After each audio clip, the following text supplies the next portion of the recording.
Прифатени барања, принципи или само игра на зборови, ВМРО, ДПМН и Министерството за правда 2 дена се надмудруваат околу законот за јавно обвинителство со кој треба да се реши и статусот на СЈО. Вчерашното соопштение од Министерството во кое се вели дека законот ги содржи сите меѓународни стандарди за заштита на човековите права, независноста и ефикасноста во борба со криминалот од страна на обвинителството, од ВМРО ДПМН го протолкуваа како факт дека се прифатени принципите за кои се залагаат тие и дека тоа е добра основа да се продолжи понатаму со преговорите. Треба во следните денови од Министерството за правда и работните групи кои што ќе бидат од власти и од опозицијата при подготовка на законското решение за јавното обвинителство да се ефектуира оваа заложба која што вчера беше соопштена од Министерството за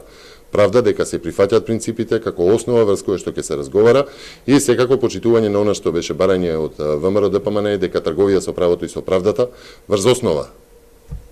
да се откаже од било кој од овие три принципи е невозможно. Од Министерството за правда пак тврда дека никакви принципи не се прифатени, дека тие како и меѓународните документи веќе се дел од законот, а разликите во однос на СЈО остануваат. Ги очекуваат амандманите на ВМРО ДПМН и најавија дека почнуваат консултации со БЕСА, Алијанса за албанците и независната пратеничка група, преку кои ќе се обидат да обезбедат двотретинско мнозинство. Пратеникот Зеки Рамчиловиќ вели дека се уште не добиле покана за преговори, но дека се подготвени да се вклучат во процесот. Не откри повеќе детали за ставовите околу законот. Сметаме и стоиме на ставот дека за ваков закон и за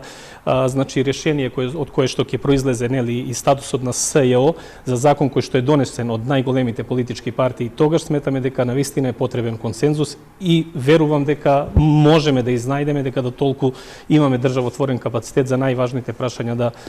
успееме да се договориме сите. Рамчиловиќ потврди дека вчера се сретнали со Мицкоски, со кого меѓу другото разговарали за СЈО, но ниту за таа средба не беше разговорлив. Вчера премиерот изјави дека преговорите не се пропаднати, дека може да се дојде до решение за кое би застанале сите и дека до крајот на месецов може да се затвори ова прашање. ВМРО ДПМН бараат СЈО да стане дел од обвинителството за организиран криминал, бомбите да не се користат како докази во постапки почнати после 30 јуни 2017 година, а републичкиот јавен обвинител да се бира на предлог на опозицијата.